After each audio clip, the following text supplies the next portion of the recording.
La saison arrive à grands pas. Là, on se rapproche du sérieux, on se rapproche du concret après un été, ma foi, plutôt difficile au niveau du divertissement hockey. T'sais, on a tout attendu la grosse transaction tout au long de l'été.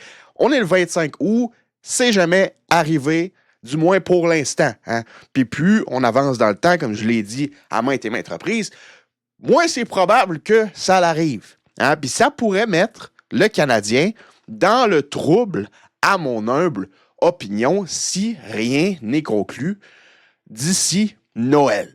Moi, je mets Noël comme la date, comme étant, si le Canadien n'a rien ajouté d'ici Noël, c'est un petit peu bizarre. Parce que la dernière grosse acquisition que le Canadien a fait pour son alignement LNH a été faite aux alentours de Noël l'année dernière en Philippe Danault. Depuis ce temps-là, le Canadien n'a acquis aucun joueur pour aider son effectif LNH. Donc, si en un an, le Canadien ne s'est pas amélioré au niveau de la Ligue nationale, pour moi, ça devient un peu inquiétant, malgré que le CH se doit d'être patient. Salut à toutes et à toutes, c'est Ismabs. Aujourd'hui, on se retrouve pour une nouvelle vidéo. Faisait un bail qu'on ne s'était pas parlé, environ une dizaine de jours. C'est juste que j'ai pas envie de faire des vidéos pour vous parler de tout et n'importe quoi. Hein? Toutes les rumeurs qui viennent et qui partent et qui viennent et qui partent. J'ai pas envie de m'arrêter là-dessus parce que souvent, c'est du n'importe quoi. Puis moi, faire des vidéos sur du n'importe quoi juste pour générer des clics, ben, ça ne m'intéresse pas. Alors quand il n'y a rien à parler, je préfère rester inactif que de faire des vidéos sur du n'importe quoi lorsque je le sais que c'est du n'importe quoi. Donc, aujourd'hui, on est là pour un petit update sur la situation du Canadien. On va se parler de la saison qui arrive à grands pas. Puis, on va regarder un petit peu les scénarios probables pour la saison 26-27 des Canadiens de Montréal. Avant de rentrer dans le vif du sujet, je vous invite à vous abonner si ce n'est pas déjà fait. On est en route pour les 6000 abonnés. 80% des gens qui regardent les vidéos ne sont pas abonnés. Si vous voulez prendre un petit 2 secondes, t'abonner à la chaîne YouTube, activer la cloche des notifications. Moi, en échange, je te donne du contenu sur le Canadien de Montréal comme ça à toutes les semaines. Puis durant la saison, à tous les jours. Hein? Parce qu'on va être très, très actifs durant cette saison 26-27 du Canadien. D'ailleurs, en parlant de ça, hein, je vais vous faire un petit annoncement, tant qu'à être là. Ismabs le midi, une nouveauté pour la saison 26-27. En live, tous les midis, de midi à 13h, du lundi au vendredi, les jours de semaine, on va se parler du Canadien de Montréal à partir du lundi 30 août. Donc, la semaine prochaine, nouvelle émission qui va être disponible sur la chaîne YouTube. En plus des vidéos d'après-match, en plus des vidéos qu'on fait habituellement, en plus du retour du podcast, en plus des lives pendant les matchs, vous allez avoir des lives à tous les jours, le midi, du lundi au vendredi, pour qu'on puisse se parler du Canadien de Montréal entre nous, en live, une bonne petite discussion, des invités, ça va vraiment être nice. Donc, si tu veux pas manquer ça, abonne-toi, active la cloche des notifications, ça va être absolument malade. Aussi, si tu pouvais laisser un petit like sur la vidéo, hein, si on pouvait se rendre à 200 likes sur cette vidéo, ce serait absolument magnifique. Donc, sans plus attendre, roulons l'intro.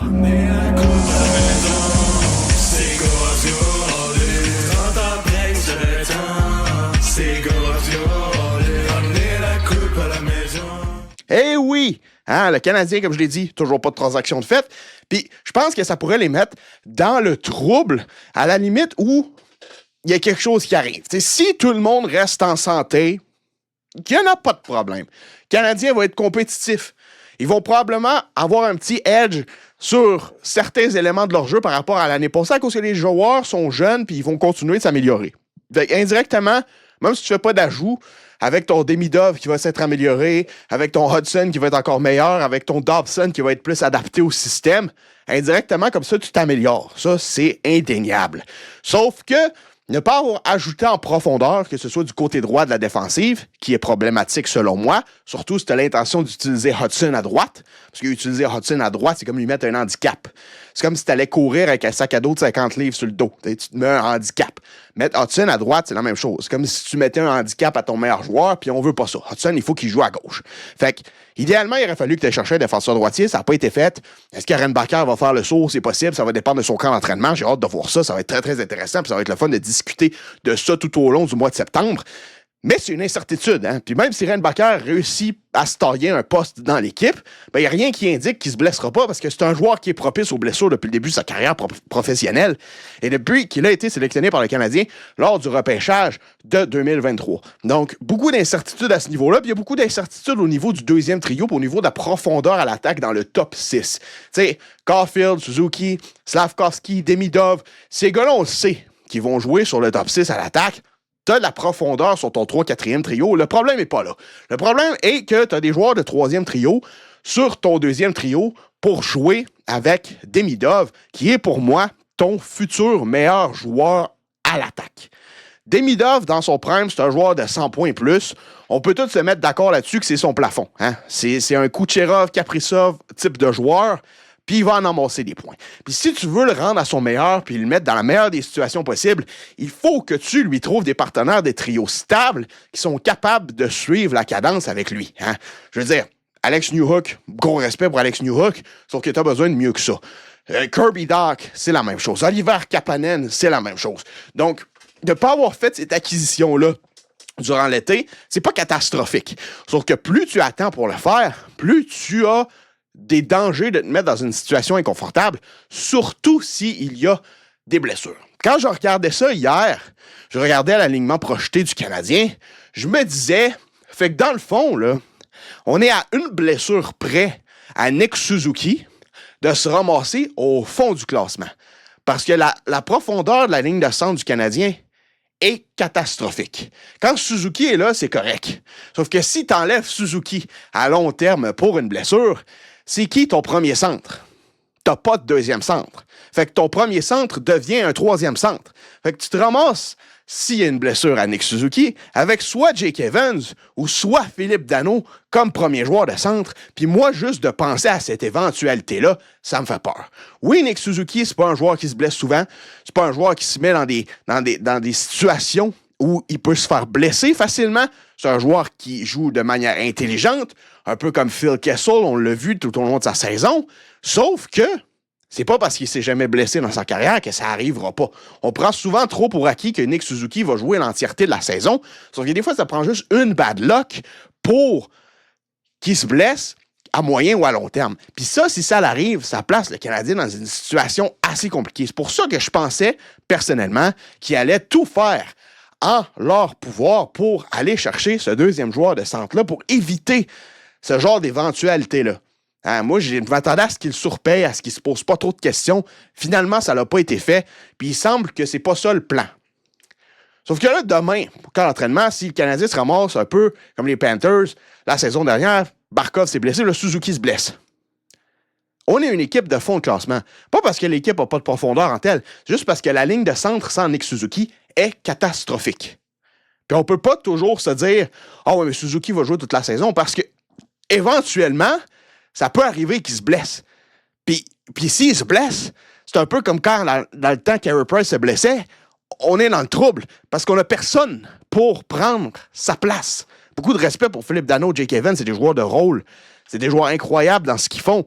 Sauf qu'ils n'ont pas ce qu'il faut pour prendre la place de Suzuki à moyen ou à long terme s'il y a une blessure. Puis c'est là la problématique pour le Canadien de Montréal, c'est s'il y a des blessés dans le top 6, que ce soit Caulfield, Suzuki, Slavkovski ou Demidov, ça te place dans une situation qui est assez problématique. Puis t'es pas allé chercher des joueurs qui peuvent rentrer dans ce rôle-là au besoin. Tu as beaucoup de joueurs de 3-4e trio, défensifs, capables de faire le travail, aller chercher des points, etc. Sauf qu'il y a des joueurs d'impact sur un top 6. À part tes 4 meilleurs joueurs, t'en as pas. Puis pour moi, ça, c'est une grosse problématique chez le Canadien de Montréal en vue de la prochaine saison. Puis c'est pour ça que je croise les doigts qu'une acquisition se fasse à un moment ou à un autre. Un essai professionnel à Tarasenko, un truc comme ça, je sais pas. Mais tu as besoin d'avoir une marge de manœuvre sur ton top 6, que ce soit un move à court terme, à moyen terme ou à long terme, mais il y a quelque chose qu'il faut qu'il se passe parce que dans la situation que tu es présentement, ça peut devenir problématique assez rapidement juste sur une bad luck. Hein? Il faut que tu puisses prédire, puis il faut que tu puisses avoir des options si quelque chose se passe. Puis en ce moment, le Canadien, ils n'en ont pas d'options. Tu sais, la saison dernière, au pire, Caulfield se blessait, tu pouvais insérer Laine. Tu sais, Laine, aurait pu revenir à un moment donné, prendre la place de Caulfield si nécessaire. Il y avait une blessure, sauf que là, maintenant, on n'a plus ça. T'sais. Tournoi de golf arrive rapidement. Très, très hâte de voir le tournoi de golf, voir l'introduction des nouveaux joueurs. Des nouveaux joueurs. Là, je me trouvais drôle. Il fallait que je la fasse. Mais oui, le tournoi de golf arrive rapidement. Le camp d'entraînement arrive rapidement. Le camp des recrues va s'amorcer bientôt. Là. La glace est faite au Centre Bell. Environ un mois avant le début de la saison régulière. NHL 27 sort la semaine prochaine. Je veux dire, on est là. On est là, puis le Canadien s'est pas amélioré au niveau de l'effectif depuis décembre dernier. Puis s'ils ne font pas le mouvement avant décembre qui s'en vient cette année, je vais me poser des questions. Parce que passer un an sans faire de transactions significatives pour améliorer ton effectif LNH, pour moi, c'est inacceptable. Puis je comprends le but d'être patient, puis de ne pas vouloir faire un move de panique. Mais à un moment donné, pas assez, c'est comme trop. Je sais que d'habitude, on dit trop, c'est comme pas assez, mais là, c'est comme pas assez, c'est comme trop, tu sais. Je peux bien comprendre, tu veux pas trop surpayer, mais quand t'attends trop, des fois, tu rates l'autobus, puis si tu rates l'autobus, tu te rends pas à destination. Puis là, si tu te rends pas à destination, tu perds ta job parce que t'es arrivé, tu t'es pas présenté, tu comprends? Des fois, il faut. Sauf que là, ça n'a pas été fait. Puis on s'en va dans une zone critique, dans la reconstruction du Canadien, là. Hein? On est dans un moment critique de la reconstruction du Canadien. Oui, le Canadien a fait la finale de la conférence l'an passé. Le Canadien a dépassé les expectations, les attentes la saison dernière. Sauf que là, si tu fais un step back, c'est pas grave. Sauf que si le step back est trop catastrophique à cause du facteur X, du facteur Y, que ce soit une blessure ou quelque chose du genre, ben ça va déplaire aux partisans. Là, on va commencer à se poser des questions. Là, ça va parler de Martin Saint-Louis, de Kent Hughes. Si le Canadien en arrache, il y a une blessure, là on est c'est correct, Kent Hughes est patient, c'est correct, Kent Hughes est patient. Si au mois de novembre, un gros joueur se blesse, puis qu'on n'a pas d'alternative pour le remplacer, puis que le Canadien commence à perdre, puis à reculer dans le classement, là, tout d'un coup, ce sera plus correct d'être patient. Là, on va vouloir la tête à Kent Hughes, que ce soit moi, que ce soit vous, que ce soit les journalistes. Fait que, je comprends la patience, mais à quel point il faut être patient? C'est ça la question que je me pose. Puis le Canadien, présentement, mis à part le fait que ces jeunes joueurs vont s'être améliorés, n'est pas une meilleure équipe qu'il l'était à même date, à pareille date la saison dernière, l'année dernière.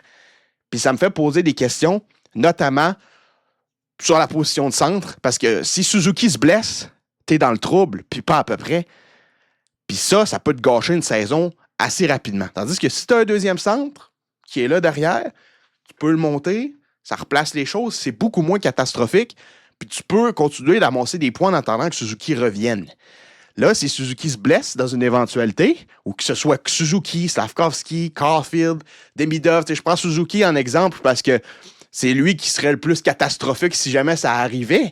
Sauf que si ça arrive à Slav, si ça arrive à Caulfield, si ça arrive à Demidov, c'est tout autant catastrophique. Là. Parce que là, tu te ramasses que t'as vraiment plus de deuxième trio. T'as 2 troisième trio puis un 4e trio. Puis ça, dans la réalité d'aujourd'hui, dans la Ligue nationale, il y a beaucoup de parité. Ça peut devenir dangereux. Donc, n'hésitez pas à me dire ce que vous pensez de ça dans les commentaires. Ça faisait une couple de jours que ça me trottait dans la tête. J'avais envie de partager cette opinion-là avec vous. Dites-moi le vôtre dans les commentaires. Je lis tous les commentaires. C'est très, très apprécié. J'aime ça vous lire. J'aime ça lire vos opinions. Pour ceux qui ne sont pas d'accord avec moi et qui ne sont pas capables de développer leurs pensées, vous pouvez m'insulter aussi dans les commentaires. C'est libre à vous. J'accepte vos insultes, même si je trouve pas ça super intelligent de votre part. Mais ça, c'est correct. Ça prend toutes sortes de monde pour faire un monde. On vous apprécie quand même. Donc, n'hésitez pas à vous abonner pour plus de vidéos comme celle-ci. Laissez un petit like. Comme je vous l'ai dit, Ismaps le midi, vous ne voulez pas rater ça. Nouveauté cette saison. Abonnez-vous. Partagez. Faites ce que vous voulez. C'était votre ami Ismaps. Passez une bonne fin de journée. Passez une bonne soirée. Je vous dis à la prochaine. Cœur, patate, triangle. Bonne fin de semaine. À la prochaine. Peace out. Go Abs Go. Et bye bye.